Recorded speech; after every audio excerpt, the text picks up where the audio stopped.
In 1947, when the British left India, the subcontinent was divided into two nations.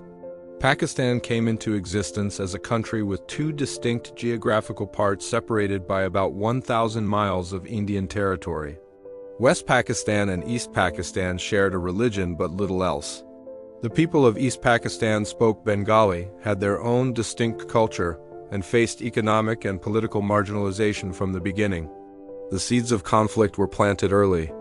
In 1948, Governor-General Muhammad Ali Jinnah declared that Urdu alone would be Pakistan's state language, ignoring the fact that Bengali was spoken by the majority of Pakistan's population, who lived in the east. This sparked protests and the language movement of 1952, where students and citizens took to the streets demanding recognition of Bengali. On February 21, 1952, police opened fire on protesters in Dhaka, killing several students. This day is now commemorated internationally as International Mother Language Day. Beyond language, East Pakistan faced systematic economic exploitation. Despite having 55% of Pakistan's total population, the Eastern Wing received far less in terms of development funds, government jobs, and military positions. The jute and tea produced in East Pakistan earned valuable foreign exchange, but most of that money was spent developing infrastructure and industries in West Pakistan. East Pakistanis felt like second-class citizens in their own country. Political representation was equally problematic. Military dictatorships dominated Pakistan's early decades, and when democracy did exist, power remained firmly in the hands of West Pakistani elites. The people of East Pakistan had little say in how their own region was governed, despite being the majority population of the country. In December 1970, Pakistan held its first genuinely free and fair elections. Sheikh Mujibur Rahman's Awami League, based in East Pakistan, campaigned on a platform of greater autonomy outlined in their six-point program. The results shocked West Pakistani leadership. The Awami League won a landslide victory, securing 167 out of 169 seats in East Pakistan and gaining an absolute majority in the National Assembly with 167 seats out of 300 total. According to democratic principles, Sheikh Mujibur Rahman should have become Pakistan's prime minister. However, General Yahya Khan, Pakistan's military ruler, and Zulfikar Ali Bhutto, leader of the Pakistan People's Party, which had won in West Pakistan, refused to accept the election results. Bhutto reportedly said he would break the legs of any party members who attended the National Assembly session. On March 1, 1971, Yahya Khan postponed the National Assembly session indefinitely. This decision sparked immediate protests across East Pakistan. People poured into the streets demanding their democratic rights. A non-cooperation movement began, and East Pakistan effectively stopped functioning under Pakistani government control. On March 7, 1971, Sheikh Mujibur Rahman addressed a massive crowd of nearly 1 million people at Dhaka's racecourse ground. In his historic speech, he declared that the struggle was now for independence and freedom. He called on the people to prepare for armed resistance, telling them to turn every house into a fortress. This speech is considered one of the most important political addresses of the 20th century. On the night of March 25, 1971, the Pakistani military launched Operation Searchlight, a brutal crackdown designed to crush the Bengali nationalist movement. Soldiers attacked Dhaka University, killing students and professors in their dormitories and homes. Hindu neighborhoods were specifically targeted. The military also attacked the office of Dhaka's main newspaper and killed journalists. Estimates suggest that in the first night alone, between 7,000 to 30,000 people were killed. Sheikh Mujibur Rahman was arrested in the early hours of March 26 and flown to West Pakistan, where he was imprisoned. But before his arrest, he managed to send out a declaration of independence via telegram and radio. The message reached Bengali military officers, police, and resistance fighters who then took up arms against the Pakistani military. The Pakistan Army's campaign in East Pakistan over the following months involved widespread atrocities. Systematic killings targeted Bengali intellectuals, students, religious minorities, and anyone suspected of supporting independence. Women faced sexual violence on a massive scale. with estimates of rape victims ranging from 200,000 to 400,000. Villages were burned, people were forcibly displaced, and entire communities were destroyed. Bengali military officers, soldiers, and police who refused to participate in the crackdown defected and formed the Mukti Bahini, the Bengali Liberation Forces. They launched guerrilla warfare against the Pakistani military, attacking convoys, bases, and communication lines.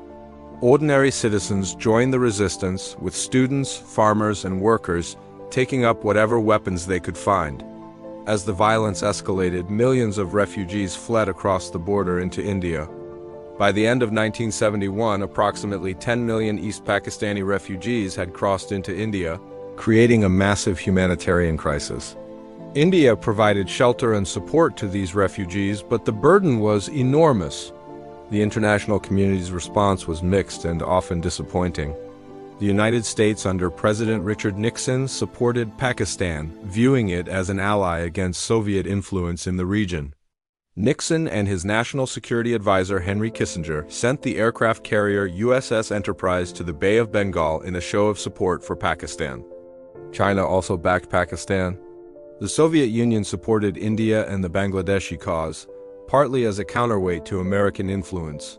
Throughout the spring and summer of 1971, reports of atrocities gradually reached the international media. Journalists like Anthony Mascarenhas, a Pakistani reporter, defied censorship to expose what was happening. His reports in international newspapers shocked readers worldwide. The musician George Harrison and sitar maestro Ravi Shankar organized the concert for Bangladesh in August 1971, raising awareness and funds for refugees. By late 1971, it became clear that India would not remain a passive observer. The refugee crisis was overwhelming Indian resources, and strategically, India saw an opportunity to weaken its rival.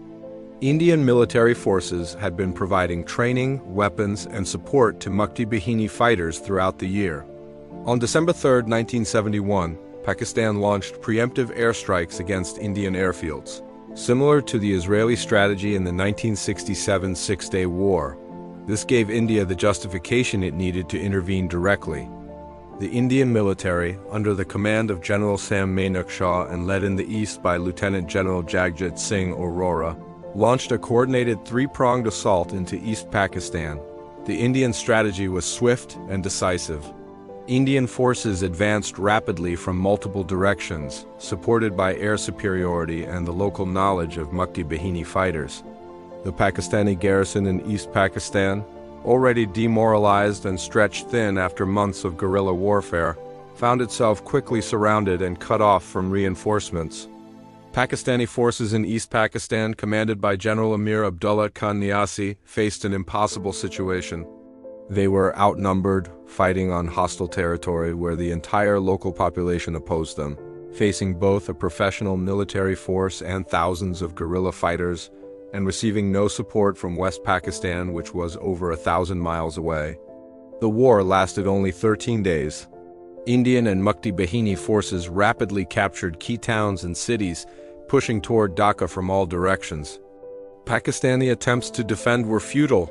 By December 14th, Indian forces had reached the outskirts of Dhaka. On December 16, 1971, General Niazi signed the instrument of surrender at Ramna Racecourse in Dhaka, handing over his forces to Lieutenant General Arora of India. Approximately 93,000 Pakistani military and civilian personnel became prisoners of war, one of the largest mass surrenders since World War II. The photograph of General Niazi signing the surrender document became one of the most iconic images in South Asian history. Bangladesh was born as an independent nation. The toll had been catastrophic. Estimates of the total death toll vary widely, from 300,000 to 3 million people killed. The exact number may never be known. But what is certain is that hundreds of thousands of civilians died, countless women were raped, and an entire population was traumatized.